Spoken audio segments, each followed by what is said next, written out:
Can you explain the difference between error and exception? If your answer is errors are compile time and exceptions are runtime, then you are wrong. Some errors occurs at a compile time, such as syntax errors and incompatible data types error. However, there are many runtime errors that are highly dangerous because they are non-recoverable. Once these errors occur, our system fails and we cannot recover from them. An example of such an error is stack overflow error. If you ever encounter this error, your program execution will stop. Then you have to optimize the code and then run it again. As a result, your system will experience some downtime. Errors are typically caused by some serious problem that are beyond the control of our program, such as running out of memory or system crash error. So errors usually occur due to issues with the system or computer on which your program is running. On other hand, exception means unexpected or exceptional condition that may come during the program execution. For example, if we are dividing two numbers, then user might enter both numbers as 0. Dividing by 0 is not possible. So this exceptional condition is called as exception. Examples of exceptions include divide by 0 exception and array index out of bound exception. The important and good thing about exception is that they are recoverable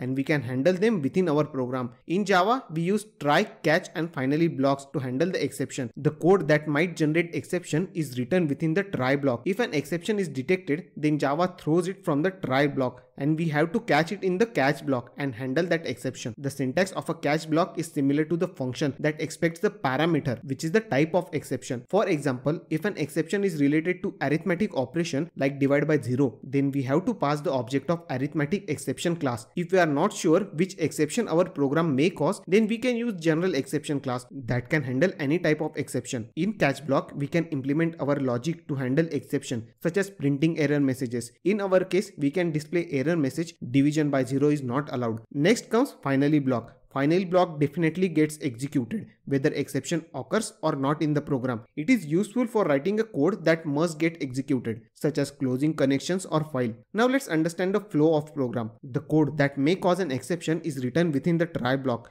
If exception occurs on a line number 5, then Java will throw exception from that point and then catch block will start executing. This means line number 6 and 7 will not get executed. So our program will print division by 0 is not allowed and closing the connection in finally block. To summarize, the try block contains code that may cause an exception. Catch block handles the caught exception and contains the logic which we need to execute when exception occurs. Final block contains a code that will definitely get executed whether an exception occurs or not. Before we conclude the video, here is a quick question for you. What will be the output of this method?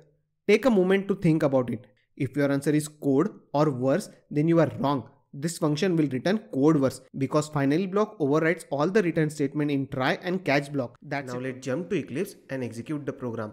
This is the same program which we discussed in the video.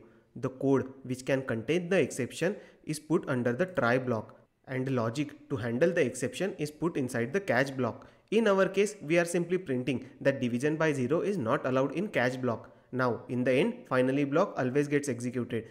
So we will close connections and file inside the finally block. For now, we kept it simple and we are just simply printing closing connections and file inside the finally block.